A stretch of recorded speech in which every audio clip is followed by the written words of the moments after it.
अब सुनिए शहरी महिलाओं का कार्यक्रम बिंदिया।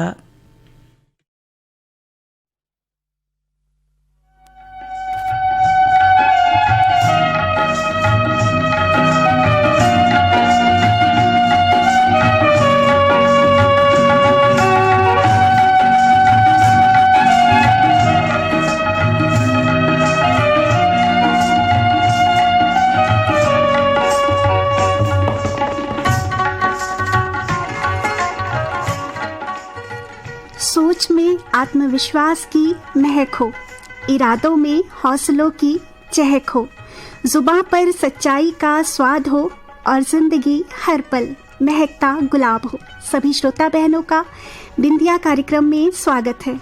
आप सभी को आपकी रेडियो सखी पूजा अग्रवाल का नमस्कार। बहनों, आज 10 नवंबर को हम मना रहे हैं विश्व विज्ञान दिवस। यह दिन शांति और विकास के लिए, विज्ञान की अहमियत और वैज्ञानिक मुद्दों पर चर्चा करने के लिए मनाया जाता है। इस दिन को मनाने का मकसद विज्ञान को समाज से ज़्यादा निकटता से जोड़ना और नागरिकों को विज्ञान के क्षेत्र में हो रहे विकास के बारे में जानकारी देना है। यह हमारे दैनिक जीवन में विज्ञान के महत्व और प्रासंगिकता को भी रेखांकित करता है। इस वर्ष का विषय है विज्ञान क्यों महत्वपूर्ण है, मस्तिष्कों को जोड़ना और भविष्य को सशक्त बनाना। बहनों, विज्ञान के हमारे जीवन में बहुत से फायदे हैं। विज्ञान हमारी जानकारी को बढ़ाने और हमारे जीवन को आसान बनाने में मदद करता है। यह दिन हमें याद दिलाता है कि कैसे विज्ञान जलवायु परिवर्तन, स्वास्थ्य समस्याओं और प्राकृतिक आपदाओं जैसी वैश्विक समस्याओं को हल करने में मदद करता है। बहनों, विज्ञान ने सभी क्षेत्रों में योगदान दिया है। विज्ञान ने वैश्विक अर्थव्यवस्था में सुधार किया है, रोजगार के अवसरों में वृद्धि की है, चिकित्सा के क्षेत्र में विकास कर लाखों लोगों की जान बचाई है और कई उद्योगों में प्रमुख भूमिका निभाई है। और बहनों, शांति सामाजिक और आर्थिक विकास के लिए एक बुनियादी शर्त है। शांति के बिना समाज हिंसा और अस्थिरता से ग्रस्त हो जाता है। शांति में ही प्रगति निहित होती है। व्यक्तित्व का सर्वांगीण विकास शांति के धरातल पर ही तो संभव है। वैसे ना बहनों, हम अपने जीवन में सुकून की तलाश में ही तो भटकते रहते हैं। प्रेम और शांति से भरी हुई दुनिया का एक खूबसूरत सा स्वप्न हमारी आंखों में होना चाहिए। आने वाली पीढ़ी के लिए एक ऐसी दुनिया जहां गम भी ना हो, आंसू भी ना हो, बस प्यार ही प्यार पले। आ चल के तुझे मैं लेके चलूं एक ऐसे गगन के तले, जहां गम भी न हो, आंसू भी न हो, बस प्यार ही प्यार पले। आ चल के तुझे मैं लेके चलूं एक ऐसे गगन के तले, जहां गम भी न हो, आंसू भी न हो, बस प्यार ही प्यार पले, एक ऐसे गगन के तले।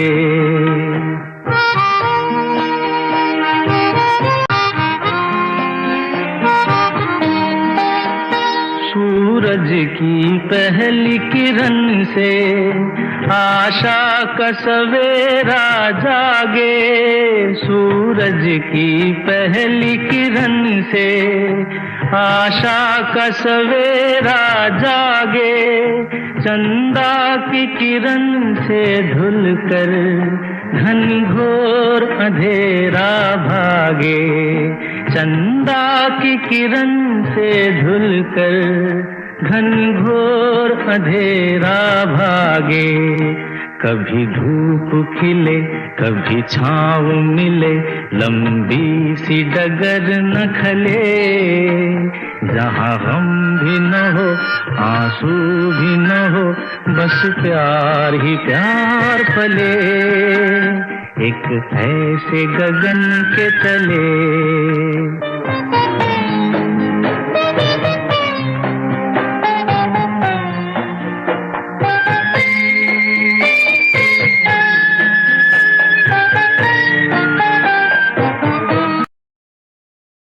जहाँ गम भी न हो, आंसू भी न हो, बस प्यार ही प्यार पले।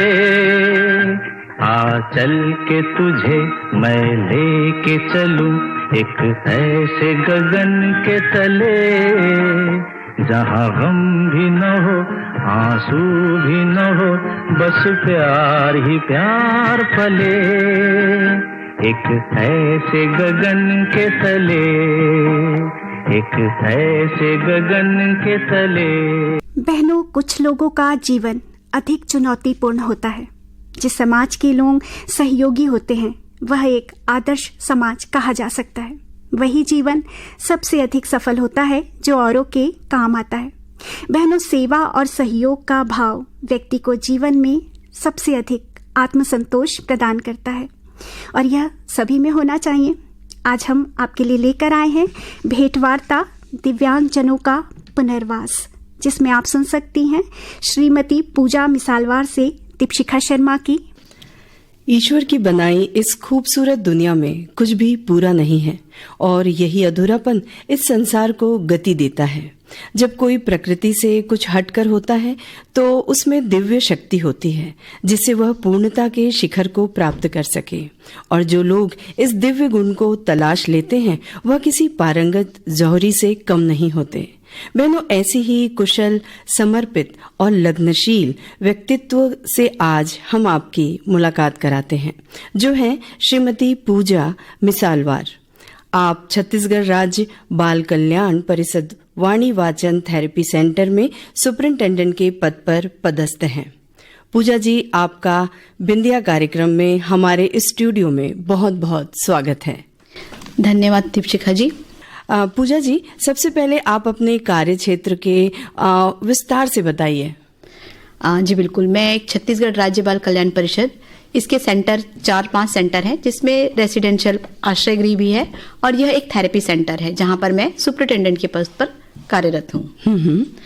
यह सेंटर बच्चों के लिए रहने खाने पीने की व्यवस्था भी करता है और यह जो थेरेपी सेंटर है यहाँ पे छोटे बच्चों को उनकी थेरेपी दी जाती है। जल्द से जल्द उनकी व्यवस्था करके उनको सिखाया जाता है। जो अलग अलग प्रकार की दिव्यांगता होती है, श्रवण बाधित है, वाक बाधिता है, बौद्धिक क्षमता अक्षमता होती है, फिजियोथेरेपी की भी किसी किसी प्रॉब्लम होती है। इस तरीके से बहुत से बच्चे होते हैं जिनमें ADHD, जो नाम आपने सुना होगा, अति चंचलता कहते हैं। अच्छा। उससे ग्रसित भी बच्चे होते हैं, उनकी भी समस्याओं का निदान किया जाता है यहाँ पे। अच्छा, और इस कार्य के लिए आपको प्रेरणा कहीं से तो मिली होगी, तो उसके बारे में कुछ जानकारी दें। जी बिल्कुल, मैं बचपन से ही एक अलग कुछ करने की चाह थी। मैं पहले स्पोर्ट्स में थी, खेलकूद में, तो उस समय भी जब हम बच्चों के साथ खेलते थे, कुछ विभिन्न प्रकार के जो बच्चे हमने कहा कि अलग तरीके के होते हैं, तो ये हमसे कभी ना कभी मिलते थे, टकराते थे, तो इनसे कहीं ना कहीं भावनात्मक रूप से जुड़ाव होता था। तो उन्हें जब समाज के साथ जब देखते थे कि उन्हें हटा दिया जाता था या उन्हें अलग बैठा दिया जाता था, तो वो क्यों हो रहा है ये समझ में नहीं आता था उस समय। लेकिन जैसे जैसे धीरे धीरे बड़ी हुई तो मैंने एक अलग सब्जेक्ट चॉइस किया, मनोविज्ञान।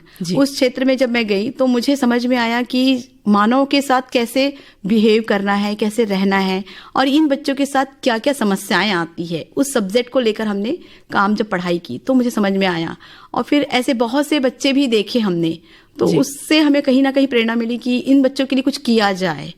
तब फिर शादी के बाद मैंने ये कोर्स किया और फिर इस कार्य क्षेत्र में जुड़ी हूँ।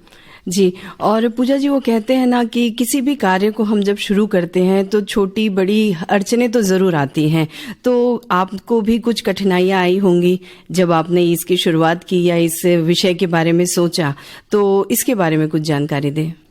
बिल्कुल, इस विषय के लिए तो मुझे घर से कभी ऐसा समस्या नहीं आई, बट हाँ, शादी के बाद एक अलग हट के सब्जेक्ट चॉइस करना और इन बच्चों के बीच में जाना, ये कहीं ना कहीं थोड़ी सी समस्या थी कि आप इस बच्चों के साथ कैसे काम करोगी, क्या करोगी। लेकिन एक जुड़ाव था और एक भावनात्मक रूप से जुड़ाव था, तो उसमें कहीं ना कहीं प्रेरणा मिलती गई और हम काम करते गए।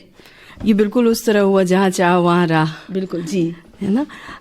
और ये बात है कि जैसे ये बच्चे होते हैं जिनमें कमियां हैं किसी न किसी प्रकार की, तो आप उसको जान कैसे पाते हैं और कैसे समझ पाते हैं कि इस प्रकार की कमियों को इस तरह से हम ठीक कर पाएंगे? बिल्कुल सही क्वेश्चन किया आपने मैम। जब हम ये कोर्स किया था हमने, तो हमें इस कोर्स से संबंधित बच्चों में कैसी समस्याएं होती हैं, उनके क्या लक्षण होते हैं, यहाँ से शुरुआत होती है। बच्चों में एक अलग लक्षण होते हैं। जैसे हम नॉर्मल अगर देखा जाए तो ये बच्चे आंख से आंख मिलाकर बात नहीं कर पाते हैं। अच्छा। सुनते भी हैं लेकिन ध्यान नहीं दे पाते हैं। उनकी बहुत से और भी ऐसे लक्षण होते हैं जो हम उनको देखते हैं, बातों से अलग होते हैं, व्यवहार में अलग होते हैं। यहाँ से इनकी पहचान शुरू हो जाती है कि इन बच्चों में कुछ तो दिक्कतें हैं। फिर अलग अलग प्रकार के टेस्टिंग होते हैं, असेसमेंट होते हैं, वहां से हम शुरू करते हैं उनका असेसमेंट। फिर डायग्नोज किया जाता है इस बच्चे में ये चीजें प्रॉब्लम आ रही है। कि बच्चे को श्रवण बाधिता है तो हमें उसे बैरा टेस्ट होता है, ओटीए होता है, पीटीए होता है, ये टेस्टिंग की जाती है। अगर लग रहा है कि बच्चा सुन तो पा रहा है बट बोलने में दिक्कत है, तो हम फिर वो जानते हैं कि बच्चे में क्या प्रॉब्लम है। अति चंचलता की वजह से नहीं बोल पा रहा है, या ऑटिज्म, एक अभी आज के समय में ऑटिज्म एक ऐसा दिव्यांगता आई है कि बहुत से बच्चों में है। अच्छा। तो उसके हम निदान करते हैं। सबका असेसमेंट बना हुआ है, उस असेसमेंट के थ्रू हम काम करते हैं। तो जैसे आपने बताया, ये कमियों को माता पिता ही सबसे पहले समझ पाते होंगे। कई बार ऐसा भी होता होगा कि माता पिता में जागरूकता की थोड़ी कमी हो, या कोई भी ऐसी छोटी छोटी बातें जो वो अवेयर नहीं हो पाते होंगे, तो ऐसा कभी हुआ है आपके साथ? जी बिल्कुल। माता पिता, देखिए, हर बच्चे के माँ को अपना बच्चा प्यारा होता है। बिल्कुल। कमियों को भी वो नजरअंदाज कर जाती हैं। नजर तो आता है बट सोचती हैं कि ठीक हो जाएगा। और गाँव में ये सबसे ज्यादा दिक्कत होती है, क्योंकि गाँव में जागरूकता के साथ रूढ़िवादिता होती है कि बच्चा आज नहीं बोल रहा है, कल बोल लेगा। उसके बाद वो डॉक्टर के पास आती हैं। तो ये चीजें होती हैं कि बच्चों को पहले अवेयरनेस तो है, बच्चा बोल नहीं पा रहा है या आंख से आंख नहीं मिला पा रहा है या नहीं सुन पा रहा है, वो जानने के बाद भी समय का इंतजार करती हैं। तो कहीं ना कहीं पेरेंट्स में अवेयरनेस की कमी देखने को मिलती है। और यदि वो समय से आ जाए तो शायद हम समय से पूरी प्रॉपर तरीके से उनका इलाज और ट्रीटमेंट, थेरेपी करा सके। जी बिल्कुल सही कहा आपने। विकासात्मक स्तर जो होता है बच्चों का, वो सही समय में अगर किया जाए तो बच्चों में ये समस्याएं नहीं आएंगी। सही समय में बोलना अगर सीख जाता है बच्चा, सही समय में चलना सीख जाता है, तो उस पे अगर हम कार्य कर लेते हैं, उस पे हम प्रशिक्षण दे देते हैं बच्चों को, तो वो आगे चल के अपनी जिंदगी को सही तरीके से जी सकता है। बिल्कुल। और एक मन में यह ख्याल आ रहा है मेरे कि क्या इस थेरेपी के लिए कोई एज बार होता है कि छोटे बच्चे जल्दी कवर कर पाते हैं और बड़ों में थोड़ी परेशानी होती है, कुछ इस तरह का होता है ये? बिल्कुल मैम। क्या होता है कि जैसे मैंने आपको दिव्यांगता के बारे में बताया, हर प्रकार की दिव्यांगता अलग अलग होती है। कुछ दिव्यांगता ऐसी होती है जो स्थिर होती है, जिसको ठीक नहीं किया जा सकता, पर कुछ दिव्यांगता ऐसी होती हैं जिस पे हम कार्य कर सकते हैं। जैसे डेवलपमेंट डिले बच्चे होते हैं, विकासात्मकता स्तर से नीचे के जो चले जाते हैं बच्चे, उन पे अगर हम कार्य करें तो वो अपनी जिंदगी को बहुत अच्छे से जी सकते हैं, सामान्य बच्चों की तरह जी सकते हैं। कुछ में जो स्थिर है, जैसे मैंने कहा श्रवण बाधित बच्चे या जिनको हैंडीकैप्ड होते हैं, वो तो उनके साथ जुड़ा हुआ है, पर उसके साथ अपनी लाइफ को जीने के लिए प्रशिक्षण प्राप्त हो जाए तो वो भी सामान्य लोगों के साथ जी सकते हैं। और जैसे आजकल की दिनचर्या में जैसे बच्चे टेक्नोलॉजी के बीच में रहते हैं और बहुत ज़्यादा मोबाइल का उपयोग कर रहे हैं, कानों में ईयरफोन लगा के सुनते रहते हैं, बहुत लाउड म्यूजिक भी रहता है, तो क्या इससे भी कभी इस तरह की परेशानी हो सकती है? यानी हम सही हैं पूरी तरह से, पर इन चीज़ों का उपयोग करते करते हमारे में उन चीज़ों की माने किसी प्रकार की दिव्यांगता आ जाती है, ऐसा हो सकता है? बिल्कुल। आज की जो रिसर्च किया गया है उसमें ऑटिज्म, एक जो मैंने आपको बताया, ये इसका सबसे बड़ा कारण है। मोबाइल देखना, बच्चे क्या होता है सिर्फ स्क्रीनिंग पे ही रहते हैं दिन भर। स्क्रीनिंग से उन्हें सिर्फ साउंड सुनाई तो दे रहा है पर कम्युनिकेशन नहीं हो पा रहा है। आईज तो देख रहे हैं बट उस पर रिफ्लेक्स नहीं हो पा रहा है। तो ये सबसे बड़ा कारण है बच्चों में आज की डेट में मोबाइल और टीवी का प्रचार। हर चीज का आविष्कार हुआ है पर उसका सही ढंग से उपयोग करना, ये हमें जानना जरूरी है। मोबाइल भी बहुत उपयोगी है बट उसे लगातार उपयोग करने का सही समय, सही चीज, ये जानकारी होना बहुत जरूरी है। बिल्कुल। और आपकी संस्था में कितने स्टाफ हैं? किस तरह से अलग अलग थेरेपी को आप शेड्यूल करते हैं? कुछ टाइम टेबल होता होगा, कुछ सेटिंग होती होगी जिससे आपको समझ आता है कि इसे इतनी सेटिंग की आवश्यकता पड़ेगी, तो उसके बारे में कुछ जानकारी दें हमारी श्रोता बहनों को। जी बिल्कुल, मैं बताना चाहूंगी। हमारा जो थेरेपी सेंटर है 2020 से स्टार्ट हुआ है, कोविड के समय से स्टार्ट किया गया है। इस सेंटर में सभी प्रकार की, जैसे मैंने बताया कि दिव्यांगता जो होती है 21 प्रकार की दिव्यांगता है, उस दिव्यांगता में से कुछ दिव्यांगताओं पे हम काम कर रहे हैं जिसमें अलग अलग प्रकार की थेरेपी दी जाती है। सबसे पहले मैंने जैसे बताया कि हम असेसमेंट करते हैं उनका डायग्नोज करने के लिए, तो हर प्रकार के असेसमेंट होते हैं, उसमें हम स्पीच थेरेपी लेते हैं, जो आज की डेट में सबसे ज्यादा समस्या है। बच्चा बोल नहीं पाता है, लेकिन उस न बोलने के कारण को जानना नहीं चाहते हैं, तो हम उसका सबसे पहले असेसमेंट करते हैं कि बच्चा नहीं बोल पा रहा है, क्या उसे सुनाई नहीं दे रहा है इसलिए बोल नहीं पा रहा है, ये हम जानते हैं। तो उसके लिए ऑडियोमीटर्स और ऑडियोलॉजी कक्ष बना हुआ है, वहां पे हम साउंड प्रूफ रूम है वो भी, वहां पे हम उनका टेस्टिंग करते हैं। और लगता है कि बच्चे को सुन तो पा रहा है, बोल नहीं पा रहा है, तो उसके लिए स्पीच कक्ष बना हुआ है, जहां पे उनको एक थेरेपिस्ट के साथ एक बच्चा बैठता है। 40 मिनट का सेशन दिया जाता है। उस 40 मिनट में एक थेरेपिस्ट एक बच्चे के साथ थेरेपी दी जाती है, प्रशिक्षण दिया जाता है।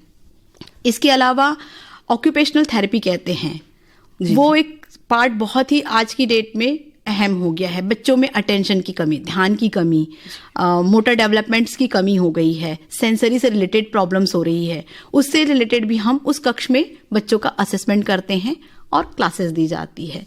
इसके अलावा हमारा तीसरा पार्ट है फिजियोथेरेपी कक्ष, जहां बच्चों को फिजियो से रिलेटेड उसकी समस्याओं का निदान करते हैं। इसके अलावा हमारे पास है रेमेडियल कक्ष, जहां बच्चों को दैनिक क्रियाकलाप, आज हम बोलने में अलग लगता है कि हर बच्चे को बाथिंग करना या ब्रशिंग करना सामान्य सी चीज है, लेकिन इन दिव्यांग बच्चों के साथ ये भी एक बहुत बड़ा चैलेंज होता है कि उन्हें नॉर्मल सा ब्रश करना या नॉर्मल सा बटन लगाना भी बहुत दिक्कत आता है। वो नहीं समझ पाते हैं कि बटन को कहाँ लगाना है, कैसे लगाना है। ब्रशिंग करना ये भी उन्हें सिखाया जाता है। यहाँ तक कि ऐसे बहुत से पेरेंट्स हैं जो अपने बच्चों को टॉयलेट ट्रेनिंग भी नहीं दे पाते हैं, हमें वो भी वहाँ पे सिखाया जाता है। इसके अलावा एक कक्ष है हमारा काउंसलिंग का, बिहेवियर्स का। बच्चों में आपने देखा होगा बहुत से जिद्दी बच्चे होते हैं, पेरेंट्स कह देते हैं जिद्दी है, बट वो जिद्दी नहीं होते, उन्हें वो समस्याएं होती हैं, इसलिए वो उस तरीके से अपने व्यवहार में प्रदर्शित करते हैं। तो वहां पे एक बिहेवियर कक्ष भी है हमारा बना हुआ, जहां पे उसकी ट्रेनिंग दी जाती है कि कौन सा व्यवहार अच्छा है और कौन सा नहीं है। वहां पे उन्हें प्रॉपर वे से ट्रेनिंग दी जाती है। पेरेंट्स की काउंसलिंग की जाती है, जैसे आपने क्वेश्चन किया था कि माता पिता को कैसे समझाया जाए। जी। माता पिता जो होते हैं वो जानते तो हैं बच्चे में समस्या है, पर वो मानने में उन्हें बहुत समय लग जाता है। हाँ, स्वीकार नहीं कर पाते कि ऐसा हमारे बच्चों में ये कमियां हैं करके। जी। वहां पे हमें उन अभिभावकों की समय समय पे काउंसलिंग करनी पड़ती है कि ये समस्या है और इस समस्या का निदान आप ही करवा सकते हैं। तो उनके साथ प्रॉपर वे में कंटिन्यू हमें काउंसलिंग करनी पड़ती है। वो काउंसलिंग करते करते उन्हें एक दिन समझाना पड़ता है कि ये चीजें आ रही हैं तो आपको खत्म भी होगी अगर आप साथ देंगे। तो उनको भावनात्मक रूप से जुड़ाव लेके हमें उनकी काउंसलिंग करते हुए समस्या का निदान करना पड़ता है। जी। और पूजा जी, अभी तक कितने दिव्यांग छात्र छात्राओं को आपकी संस्था से लाभान्वित हुए होंगे? मैं बहुत खुश हूँ दीपशिखा जी। हमारा सेंटर अभी रनिंग करते हुए 3 साल हो गया इस थेरेपी सेंटर में। हाँ। और हमने लगभग अभी 150 से 200 बच्चों को प्रवेश दे चुके हैं, और इसमें से 50 बच्चे ऐसे हैं जो हमारे यहाँ पे आकर स्वस्थ होकर गए हुए हैं। जैसे मैंने बताया ADHD और ऑटिज्म बच्चे, इन्हें जब छोटे समय में हमारे पास आए तो ये बच्चे एक जगह बैठ नहीं पाते थे, इनकी थेरेपी दी हमने। और ये जब स्कूल में प्रवेश के लिए जाते थे तो टीचर्स जो नॉर्मल स्कूल्स होती हैं वहां पे इन्हें प्रवेश नहीं दिया जाता, क्योंकि सामान्य बच्चों के साथ बैठ नहीं पाते हैं, उनके साथ व्यवहार नहीं कर पाते हैं। तो जब हमारे पास आते हैं ये, तो हम इन्हें ट्रेनिंग देते हैं थेरेपी के थ्रू, और ये बच्चे फिर जब सामान्य स्कूल में बैठना स्टार्ट करते हैं तो वो जो अभिभावकों के चेहरे पे खुशी होती है वो अलग ही झलकती है। आज हमारे पास ऐसे बहुत से बच्चे हैं जो हमारे पास पहले आए थे कि स्कूल में हमें प्रवेश नहीं दिया जा रहा है, और थेरेपी के पश्चात उनका जो रिजल्ट आता है वो अलग होता है। अब मुझे याद है एक बच्चे हमारे पास आए थे भोपाल से जी। उनका बच्चा बताती थी कि घर में टीवी फोड़ देता था। हमने लगभग 3 टीवी फोड़ चुका है बताया उन्होंने। अच्छा। और जब उन्हें इस सेंटर के बारे में पता चला, लगभग 1 साल तक वो हमारे सेंटर में आके थेरेपी ली, और उसके बाद वो जब यहाँ से वापस भोपाल गई हैं तो उन्होंने बताया कि हमारे स्कूल में बच्चे का बहुत अच्छा परफॉर्मेंस है। एक बच्चा रायपुर का ही है, उनकी मदर्स जो है गवर्नमेंट जॉब में थी। अच्छा। उन्होंने 1 साल तक अपने स्कूल जॉब से छुट्टी लेकर, अवकाश लेकर यहाँ थेरेपी करवाया, और उस बच्चे का आज A ग्रेड प्लस आ रहा है। मैं उस बच्चे का नाम नहीं लेना चाहूंगी, बट उस बच्चे के लिए मुझे बहुत खुशी होती है कि जब वो आता था तो उस समय वो बहुत जिद्दी, मतलब आते समय से रो के बिलखते हुए नहीं करना है इस तरीके से आता था, और जब थेरेपी धीरे धीरे प्रोसेस में आया तो खुशी खुशी कम्युनिकेशंस करना पेरेंट्स के साथ, बच्चों के साथ बहुत अच्छा। और आज वो स्कूल में अपने टीचर्स की बात सुनता है और बहुत अच्छे ग्रेड से पास हो रहा है। तो ये खुशी की बात है कि जो बच्चा को स्कूल में एडमिशन नहीं मिल रहा है कि वो दिव्यांग है करके, लेकिन धीरे से ट्रेनिंग के बाद वो नॉर्मल बच्चों की तरह हो जाते हैं। बिल्कुल, बहुत अच्छी बात है ये तो। और पूजा जी, मुझे ये पूछना है कि इसकी फीस होती होगी, तो मान लो ऐसा परिवार जो फीस नहीं दे पा रहा है, उसको कोई सुविधाएं दे पाते हैं? जी बिल्कुल, हमारी संस्था में हमारे जो पदाधिकारी हैं इस क्षेत्र में बिल्कुल लगे हुए हैं। हमने कई ऐसे अभिभावकों को भी सेवा दी हैं जो आर्थिक रूप से कमी रखते हैं, जैसे मजदूर बच्चे हैं, अभिभावक हैं, उनको भी हमने यहाँ पे प्रवेश दिया हुआ है। और उनको सहयोग करते हैं। जी, यानी हर क्षेत्र के लोग आते हैं। बिल्कुल, हमारे पास बड़े से बड़े और छोटे से छोटे परिवार के भी बच्चे आते हैं। हाँ, और जैसे आपने कहा कि दूसरे शहर के आते हैं, तो क्या उनको हॉस्टल या रहने की कोई सुविधाएं दे पाते हैं? हम बच्चों के लिए रखे हैं। हमारे पास ऐसा सेंटर भी है जहाँ मैं बताया कि आश्रय गृह, जो कुछ अभिभावक होते हैं जो अपने रोजी रोटी के लिए बाहर चले जाते हैं, तो इस गवर्नमेंट का एक रूल बना हुआ है JJ एक्ट, इसके थ्रू हमारे पास ये बच्चे आते हैं। अच्छा। और उन्हें हम फिर आश्रय देते हैं। और जो पेरेंट्स, मैंने बताया कि जो पैसा देने में सक्षम नहीं है, तो उनको लिए हमने स्कूल का प्रोसेस भी है कि आप 4 घंटे यहाँ पे रखिए, तब तक उसके बाद आप बच्चे को ले जाइए। यानी ऐसे भी लोगों को, माने इनके बच्चों को भी आप सुविधाएं देते हैं। पूजा जी, इस मंच के माध्यम से आप क्या कहना चाहेंगे हमारी श्रोता सखियों को?